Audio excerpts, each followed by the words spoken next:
I absolutely operate differently as a female entrepreneur. I think that, just innately who I am is somewhat different than my male counterparts. I think that, I go into most situations listening. I don't always want to be the first person to speak because I like to gain understanding before I input my thoughts. And from my observation, a lot of times, the male CEOs or the male counterparts that I work with, they oftentimes go with, an opinion, maybe even before they listen. So that's something that I feel is quite different. And honestly, I think gives me somewhat of an edge and sort of gives me a better outlook because I do like to collect information before I speak on it. And sometimes it could be a disadvantage because people are looking to me for an answer. And a lot of times I have questions.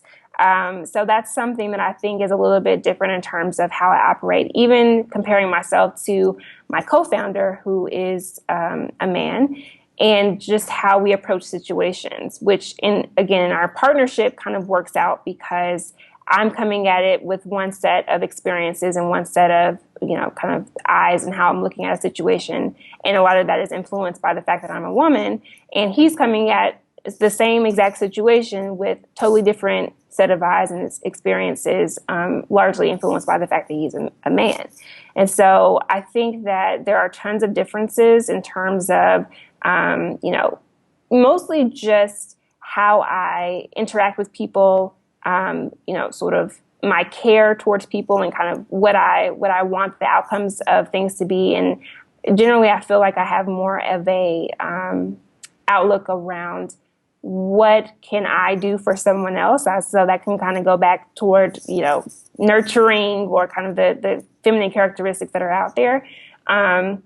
But generally, sometimes I even have to stop some of that and keep myself from going down that path because a lot of times it's not about care. It's more so about like, how are we going to get this deal done?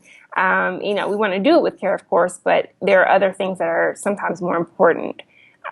So to answer the question, I do think that sometimes I operate differently than my male colleagues. But by and large, I think that it's good for business.